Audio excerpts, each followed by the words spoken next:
All right, so the good thing about the quiz is that it's just a quiz and it's not an exam. So, and it counts very, not very heavily towards your grades. So, because for some of you, it was a little bit disastrous.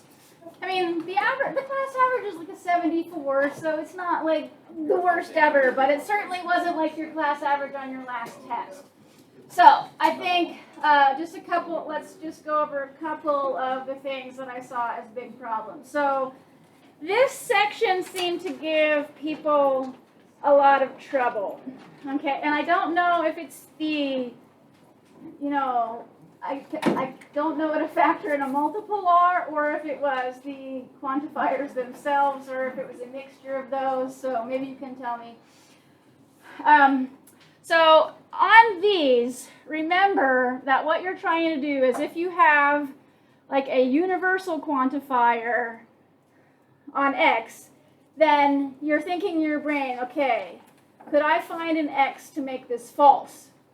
And then if you have an existential quantifier like you do on y, you're trying to say, could I find a choice of y that could always make this true? And then there's this kind of competition. Your book calls it this two-player game. So we have this game, like who's going to win, x or y? Can I find an x to make it false, or can I find a y to make it true?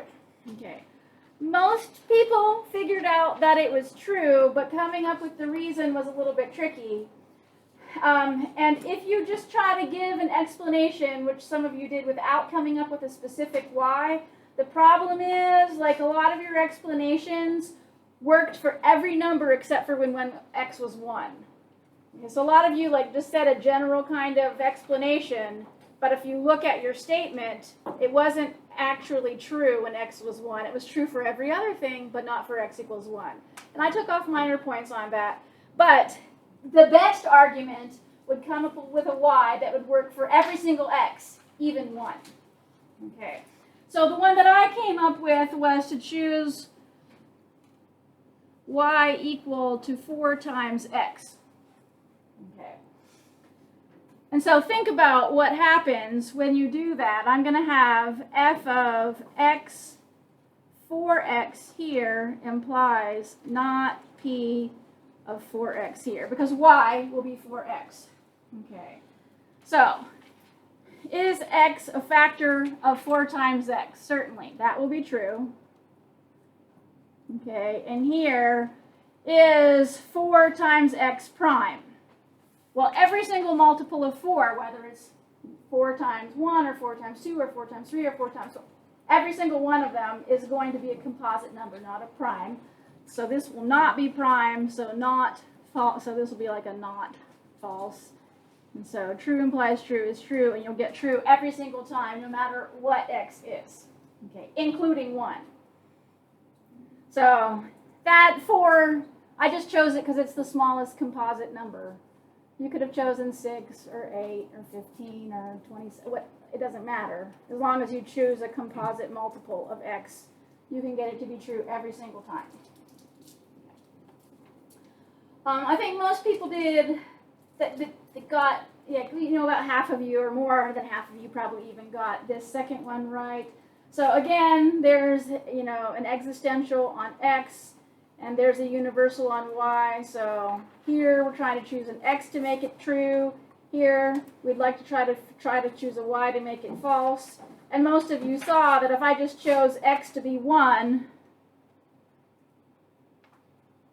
well, then when we have f of 1, I don't care what y is. 1 is a factor of every single number, okay, every single integer. So that's always going to be true.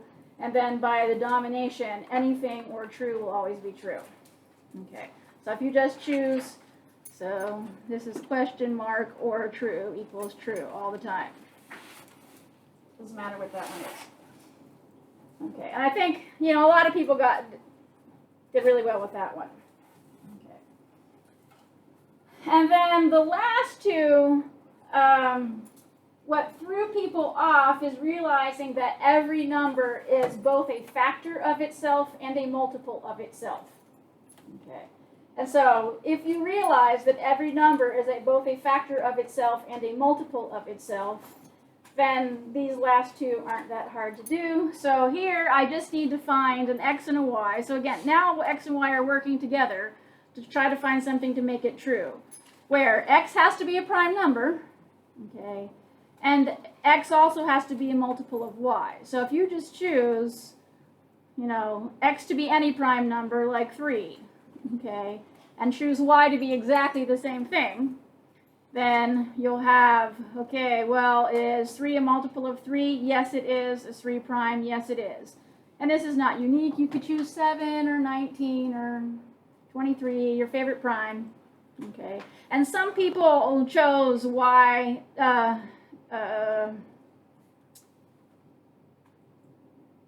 I think that's, yeah, I think that's pretty much what you have to do. Okay. I think some people tried to choose 1 as x, but the problem is that 1 isn't a prime.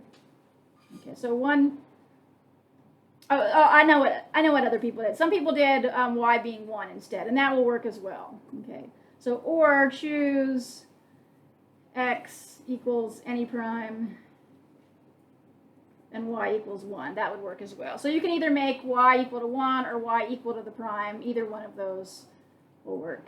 Because then, like if you choose 7 as a multiple of 1 and 7 is prime, or 19 is a multiple of 1 and 19 is prime. So everything is a multiple of 1. So those are basically your two options. You either had to choose x and y to be the same, or choose x to be prime and y to be 1. And then in D, there is really no option but to choose x and y to be the same number. Okay. So here we're trying to make it false, and the only way to make this false is for this one to be true. Okay, so x has to be a factor of y, and for this one to be false, so it's also a multiple of y. So the only time that x is both a factor and a multiple of y is when x and y are the same thing. So you just choose x being equal to y, and then when you have f of xy implies not multiple xy, well, every number, so this turns into x and x, the same number. This turns into x and x, the same number. So every number is a factor of itself, so that's always true. Every number is a multiple of itself, so that's always true. So we have true implies false, which gives us false. This one was true.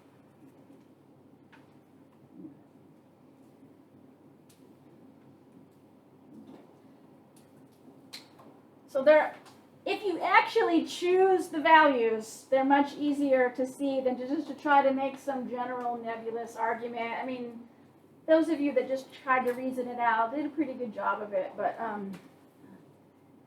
it's a stronger argument if you actually choose a value and show why it's true or false.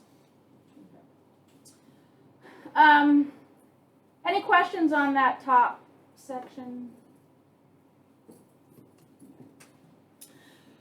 Okay, most people did really well on the bottom section. It was like either everyone did really well or really horrible. So if you did really horrible, I think, if you didn't review it, but there weren't very many of you in that category. So see me individually if you're still struggling with that. I think this was from section 1.9.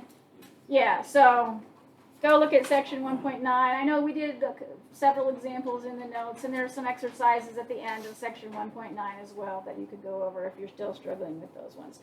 I will say one of the even for those of you that I could tell you knew what you're doing, but then you struggled with the implication.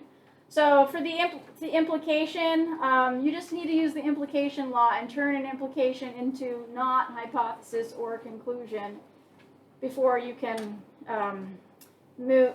Don't try to take an implication like, not P implies Q and turn that to, I don't know, I saw all sorts of things like P implies not Q, or I think this is the most common, like that, no, it's not that.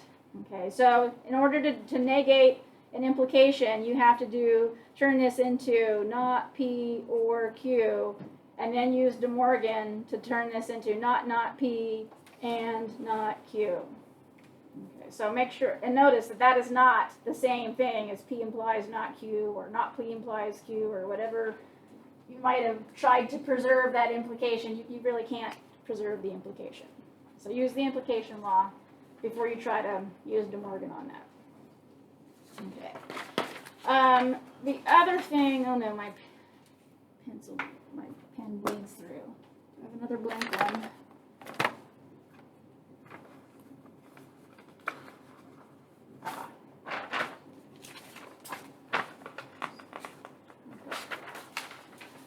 The other one that threw people off was the everyone else and the exactly one. Okay, so just if my advice is just to know the pattern. Okay, so we did an example of the everyone else. Okay, and whenever you have an everyone else kind of thing, it's going to have this pattern. You know, for all x, for all y, as long as x is not equal to y, then whatever your predicate that you're trying to state about the relationship between x and y. Okay, so that's the situation. You know, instead of shaking somebody's hand, we have score higher than someone. Okay, but still, it's this same kind of pattern. So a lot of people had, okay, someone scored higher on the quiz than everyone else in the class, and so they did, oh, there's a person x.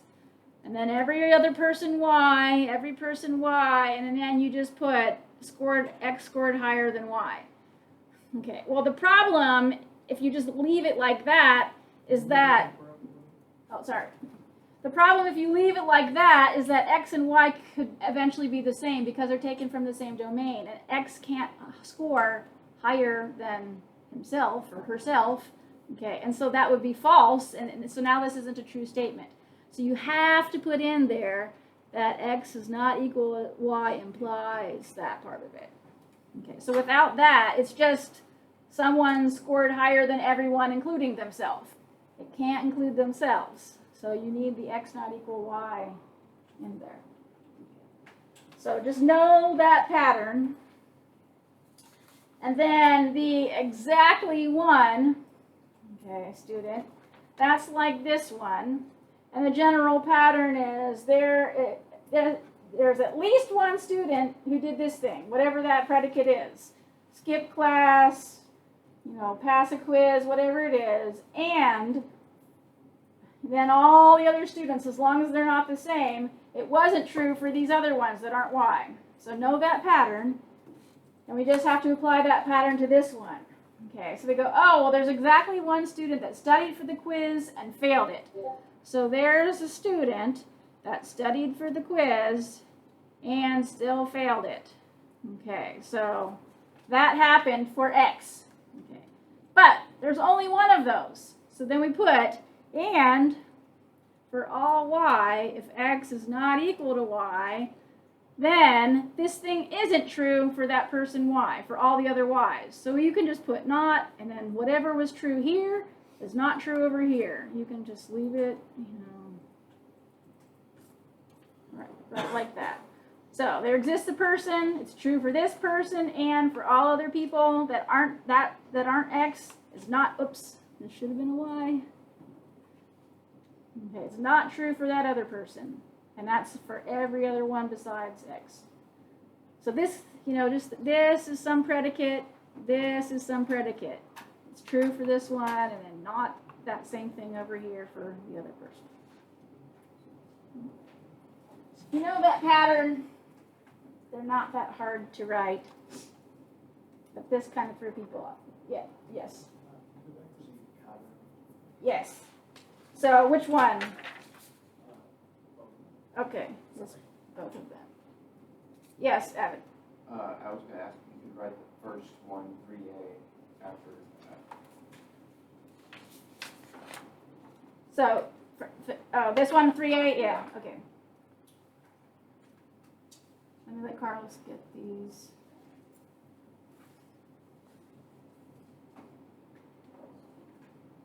Yeah, and so these were, I don't remember, this was from a section, maybe 110? Okay. All right. Okay, so yeah, so 3A, most people did pretty well on this one, but let's look at this. So everyone that studied for the quiz, okay, so this everyone means there's going to be a universal. scored higher than all those, again, all tells me a universal. This is going to be an all and this is going to be an all. Okay. So I've got for all x, for all y. Okay. So this one studied for the quiz. So on that one, I know that x studied for the quiz. And then this other person did not study for the quiz. So this person did not study for the quiz. Okay. And that would mean that x scored higher than y. If you want to put parentheses around this to be really clear, you can. They're not necessary because the order of operations says we have to do that one first, but okay. So I think what a lot of people did on this is they forgot to make sure that the second person didn't study for the quiz. A lot of people just had studied for the quiz implies getting higher, but they didn't, get in the idea that the second person didn't study for the quiz. And there was somebody who added in here that x was not equal to y, which wasn't wrong. Like, that's fine, except there's no way for you ever to get, if x and y were the same, you would get a false here, because study for the quiz and not study for the quiz would be false, and false implies anything is true. So you'd automatically get a true when x and y were equal. Okay. So it's not really necessary to put that in there, but it doesn't hurt. So if you wanted to put x not equal y in there, you could. It's just not necessary because it just adds more true. Everybody, for the most part, did really well on the bottom. I mean, there's a couple of you that need to review them, but 90% of you got perfect on the bottom, and same thing with the last one. So I'm not worried about those two. I think it was the previous ones that were trickier. Any other questions? Don't worry, you'll get a chance to do it again on the test. So. You'll get a chance to redeem yourself.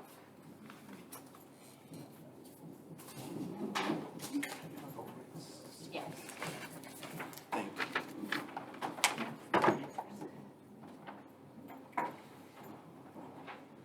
Okay, so let's see. We were last talking about rational numbers, so we can pick up with another example. Okay, so last time we talked about the definition of rational numbers and how if you want to prove that a number is rational, you just have to show that it can be written as a ratio of two integers. Okay. And so I showed sort of a little algebraic technique that you can use to find what two integers that you can use in a ratio to find for a repeating decimal.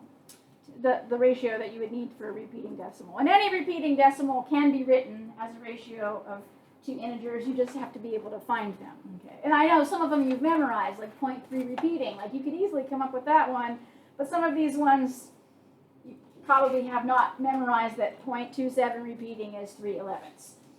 Okay.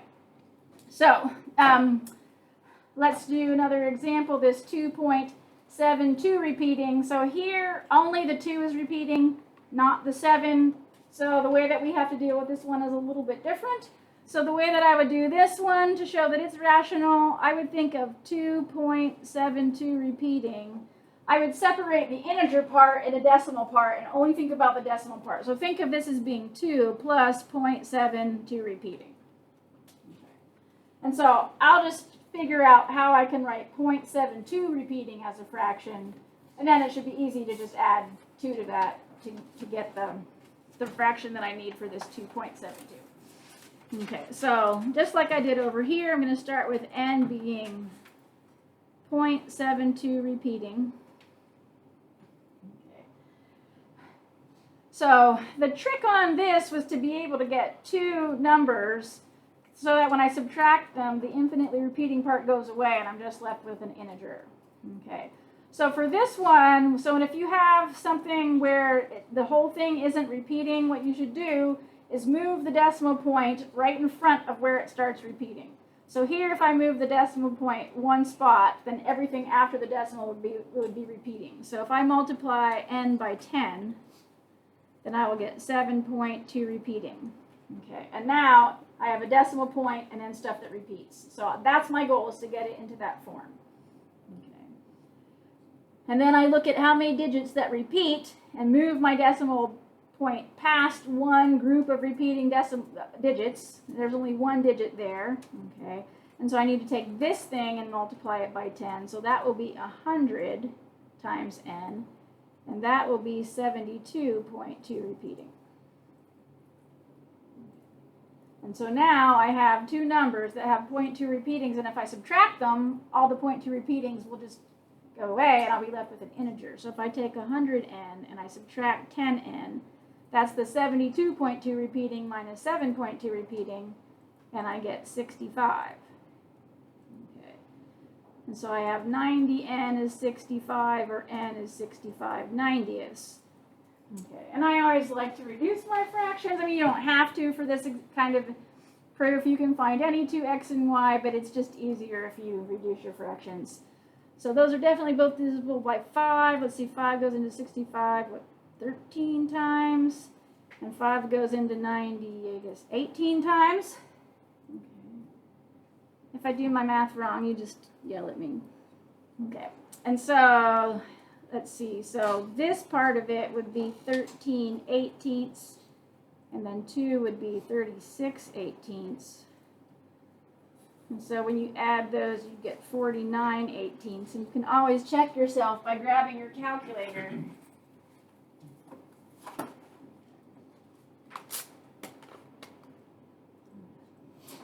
So let's check. If I do 49 divided by 18, I do indeed get 2.72222. Obviously, the 2 repeats, but my calculator can only go out so far. Okay.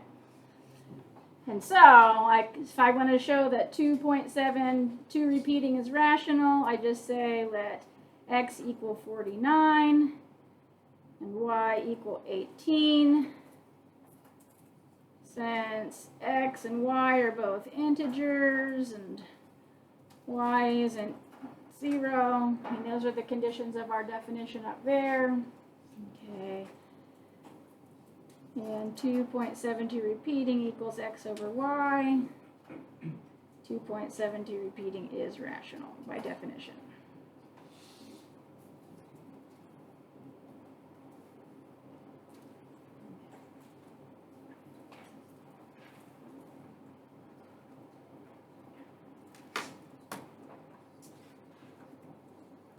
All right, so that's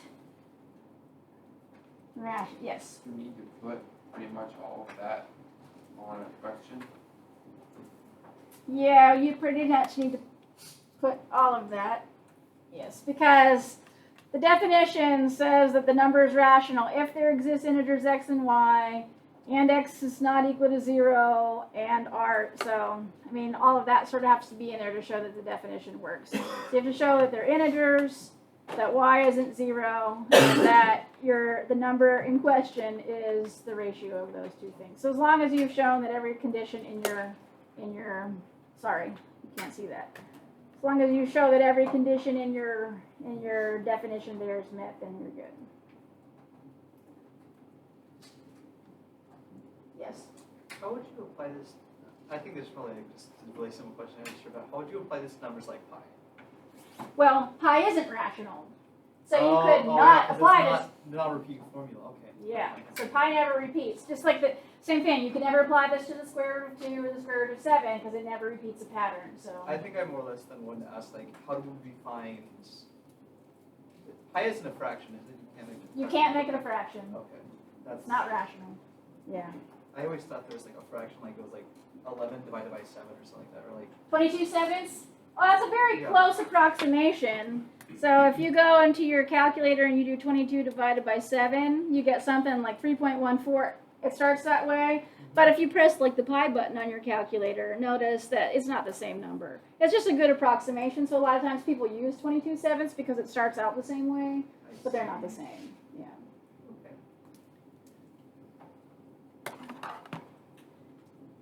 Okay. All right. So the next concept is divides. Okay, so an integer x divides another integer y if and only if, first of all, x can't be just 0, okay? And x divides y if y, the second number, can be written as some multiple of x, and it has to be an integer multiple, so k has to be an integer as well. The fact that x divides y is denoted with this vertical bar, so this would be read x divides y.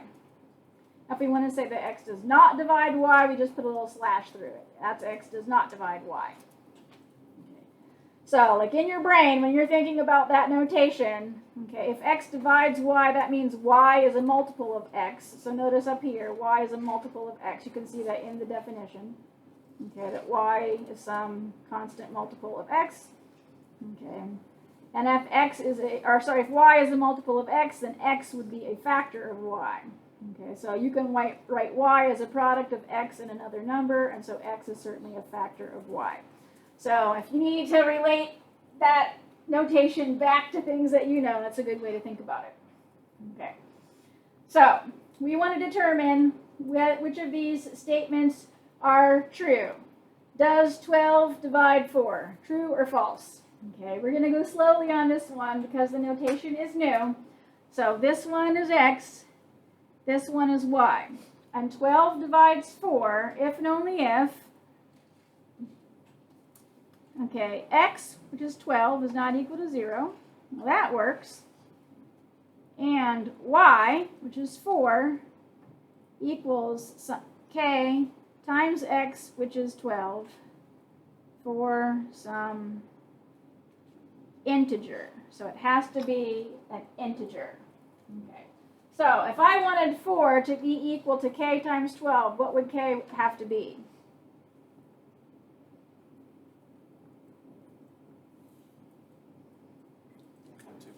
Yeah, it would have to be a fraction. Yes, it would have to be 1/3, which is not an integer. Okay, so the only way for this to be true is for k to be a fraction, not an integer. Okay. So 12 does not divide 4. So 12 divides 4 is false. That one is false. Okay. So notice the notation. I think it's really tempting if you're not familiar to go, oh, 12 can be divided by 4. That's true. Like you feel like you want to say 12 divided by 4 is 3. Oh, that's an integer, so it's true. That's not the way the notation works. It's does 12 divide 4? If I put 12 in the denominator and 4 in the numerator, would I get an integer value? No, I would not. Okay, so just be really careful with the notation because it's easy to flip that around in your brain if you're not used to it. Okay, we don't need to write all the rest of them out the long way, but does 3 divide 15? Yes, this one would be true. Okay, because I can write 15 as some number k times 3, where k is 5. Okay. 2 does not divide 6. True or false? That's false. Okay. 2 does divide 6 because 2 times 3 is 6. Okay. Does 4 divide negative 16? That's true. So even if we have, so our k value is negative 4, that's still an integer. Okay. So here our k would be negative 4. And negative 4 is indeed an integer, so don't let the negatives throw you off. Does negative 2 divide 7? No, that one's false. Okay, I would have to multiply negative 2 by negative 7 halves to get 7, and that's not an integer. Okay, and then whenever we have 0 in there, it's tricky. Okay, let's go ahead and write this one out. We want to know, does 5 does not divide 0. So, let's look at, if it did divide 0, we would have that, here's our x, here's our y. We would have, well, x, which is 5, does not equal 0. That's true, that's good. Okay, and we can write y, which is 0, as some constant times x, which is 5. All right, can I find a k that's an integer such that k times 5 is 0? Yes, right, k is 0. And 0 is an integer. Okay, so 5 does divide 0. This one is false.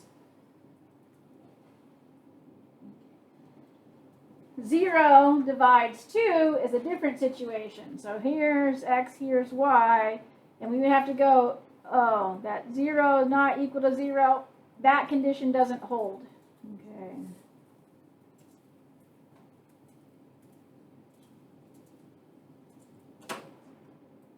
Okay. So 0 divides 2 is false. So if I have, any integer divides 0, as long as it's not 0, it's always going to be true. 7 divides 0, 19 divides 0, anything divides 0. That will always be true. 5 or any number, non-zero integer divides 0.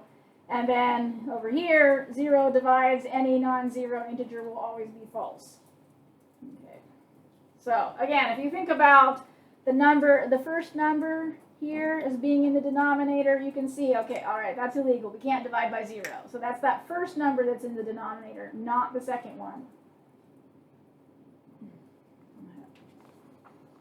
And once you get used to the notation, I think it's pretty easy. You just have to make sure that you remember that it's the denominator is the first one, and you'll be okay. Okay.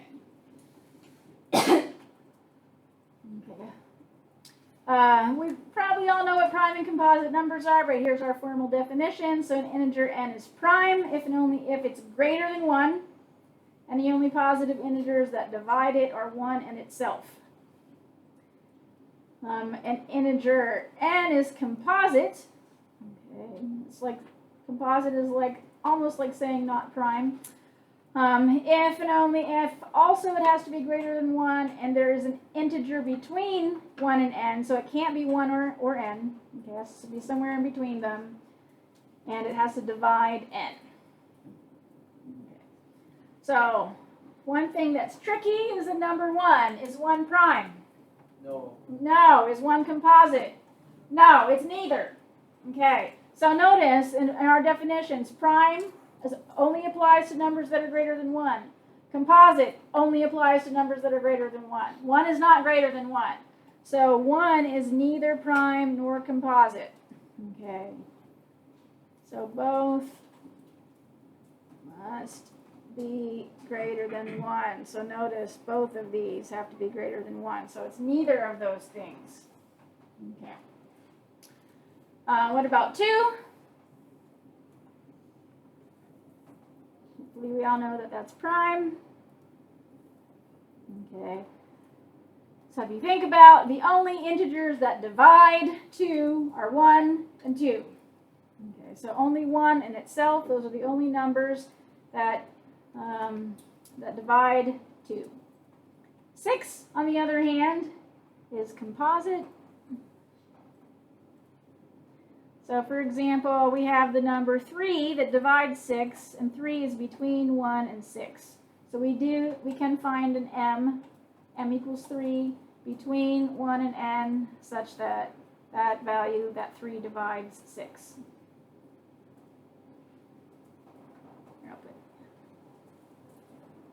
Okay, how about negative 5?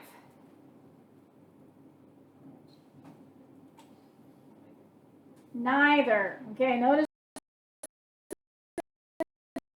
n is greater than 1. Is negative 5 greater than 1? No. Okay, so it looks, you're tempted to say it's prime because when you think about the absolute value of that, it would be. But the prime and composite only refer to numbers that are larger than 1. So be really careful with negative numbers and don't let it trick you. Negative 5 is not greater than 1. Okay.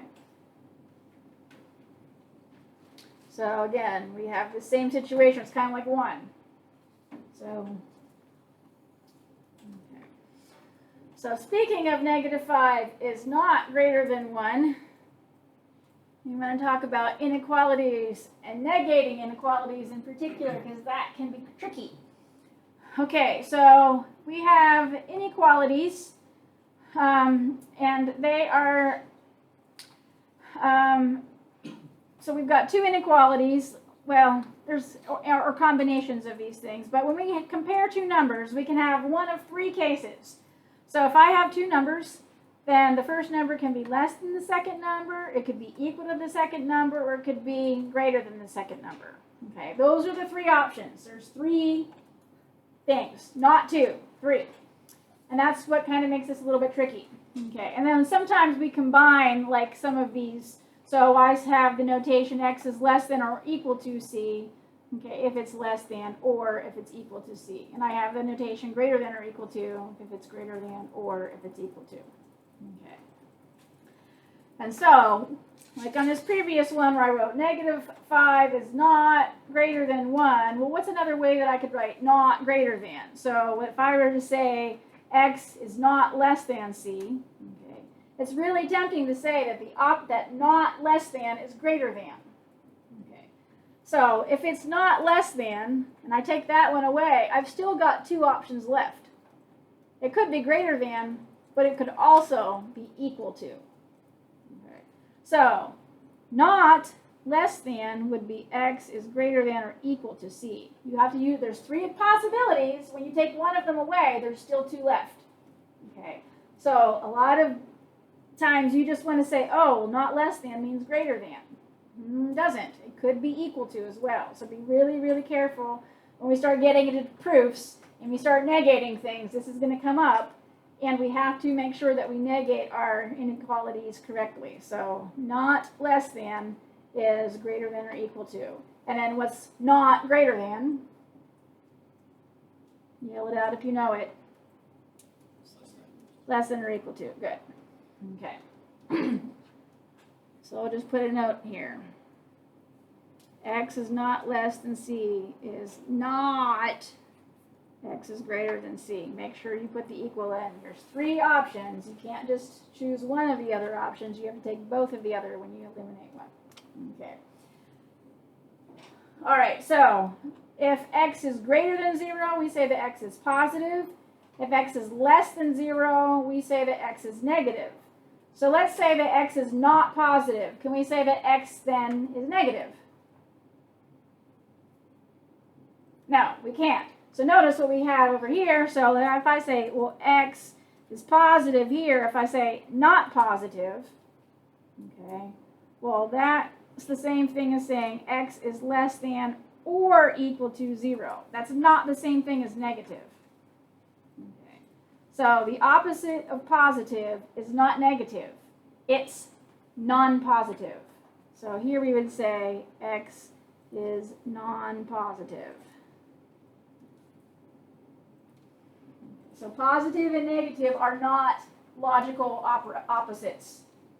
Positive and non-positive are logical opposites. Okay. Similar for talking about negative. When we say x is negative, that's x is less than 0. If we say x is not negative, then it's not less than 0. Well, another way to write that is that it's greater than or equal to 0. That's not the same thing as positive. Okay. So this we would just say x is non-negative. So non-negative is the opposite of negative. Non-positive is the opposite of positive.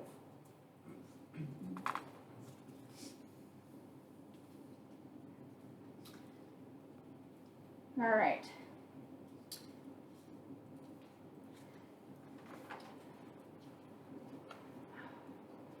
Introduction to proofs.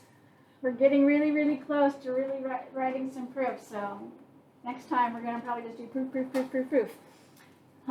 So some terminology. So an axiom is a statement that's assumed to be true without giving a proof. Okay. So no matter,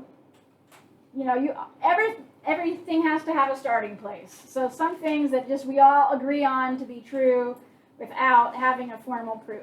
So those are called axioms or postulates. If you took a geometry course, you had to use axioms or postulates a lot in things that you did in geometry. So, for example, Euclidean geometry is all built on 5 postulates. Okay, so Euclid came up with 5 postulates, and everything in Euclidean geometry is based on those 5 postulates. Everything can be proved from those. Okay, but you always have to have at least a small set of starting points. So those are axioms or postulates. Okay. And then theorems, a theorem is a statement that you have to actually prove to be true. And you prove it by using the axioms, the things that you've assumed are true, definitions that you've made for whatever your mathematical system is, okay? And logical reasoning. So, modus ponens, modus tollens, those kinds of things. So, valid logical arguments, okay, using your axioms and definitions, okay, to prove conclusions, okay. And so the process of showing some kind of statement is actually true, basically that it's a valid argument, is we make an argument that just follows logically from the assumptions that we make or the hypotheses of the statement. They're always written as conditional statements, and you can use any previously proven kind of statements that you know. Okay. You've all probably seen proofs. You've all taken calculus. I know you've seen calculus proofs, I'm sure. The format of a proof is we'll write this, the statement that you're proving will be given to you usually. Okay. And then you should know where your proof is starting. You can just use the word proof. Okay. So everyone knows, okay, what I'm doing after this is trying to convince you that this thing is true. You usually list all your assumptions first, any logical conclusions, all of the steps that you need. Okay, and you're not done until you reach the conclusion of the statement that you were trying to prove. Okay, and then you can put this little filled-in box at the end to add this finality, like, now I'm done. Okay, sometimes people put QED at the end here. Have you ever seen that one instead? Okay. So if you've written proofs in the past and you're used to putting QED there instead of a little square, that's fine as well. QED is Latin for like quod erat demonstratum, which means that which was to be shown. Okay. So if you want to like impress people with your Latin, then you can put QED there instead.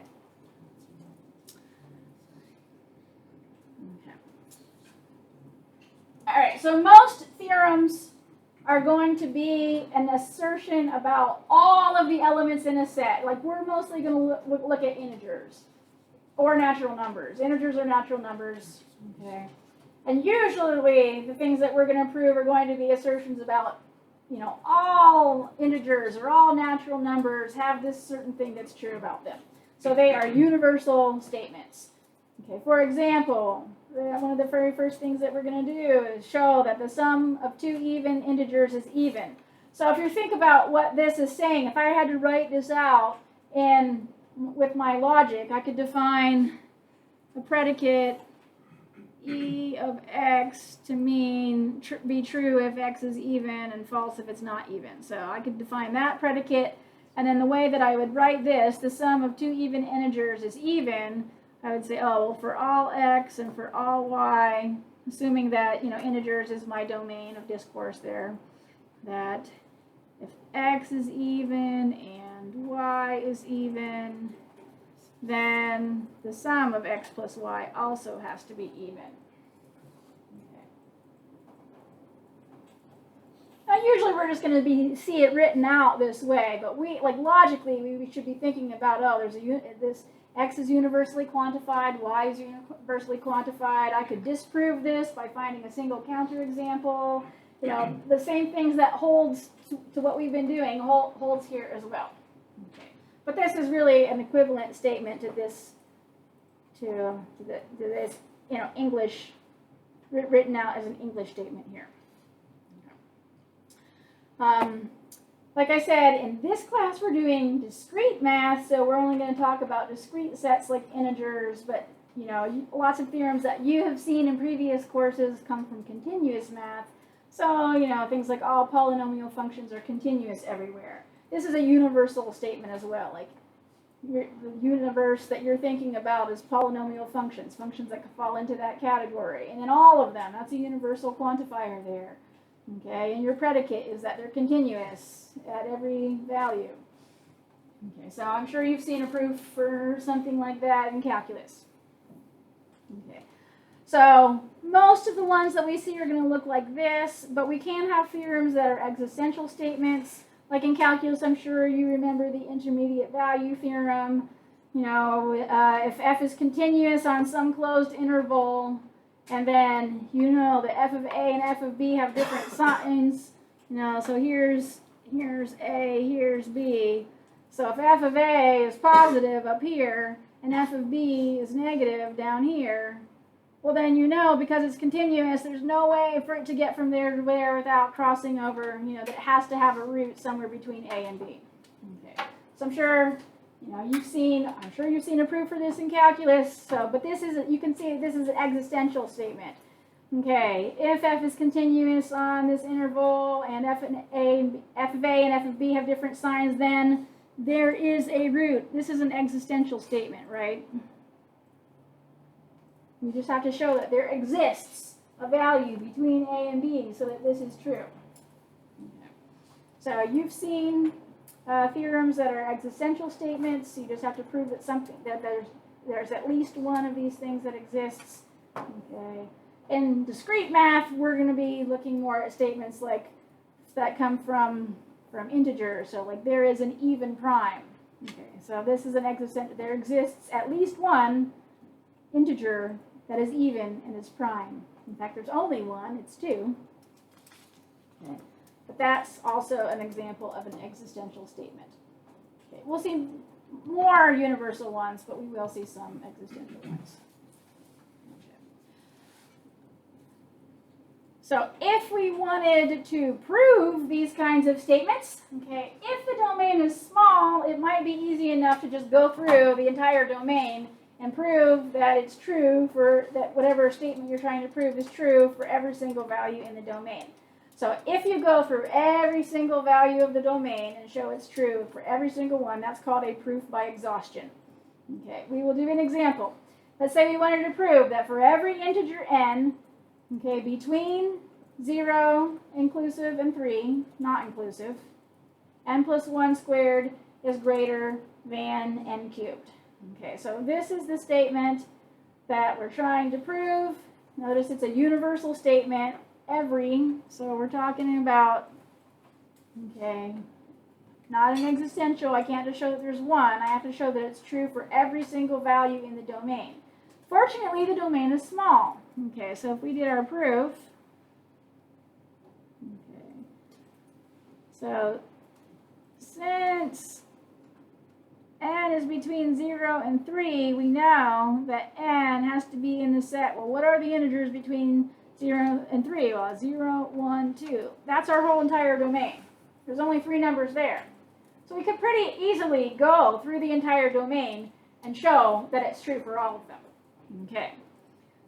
So we could just exhaustively go through every single one. Well, when n equals 0, then we have 0 plus 1 squared, which is 1. Is that greater than 0 cubed? Oops. Okay. Okay. So this is true for n equals 0. All right. When n equals 1, we would get 1 plus 1 squared, which is equal to 4. Is that equal to... That's my alarm saying it's time for us to come to a close. But we have to finish this one. We don't want to finish in the middle. We're almost done. I give myself a buffer. Okay, is 4 greater than 1 cubed? Well, certainly. So this is true for n equals 1. We could try for n equals 2. 2 plus 1 squared, that's 9. Is that greater than 2 cubed? Well, that's 8. 9 is definitely greater than 8. It's true for n equals 2. And now I've exhausted my whole domain. It's true for the whole domain. Okay. So it's true for all n between 0 and 3. Oh, and then we could put our little box. So that is an example of an exhaustive proof.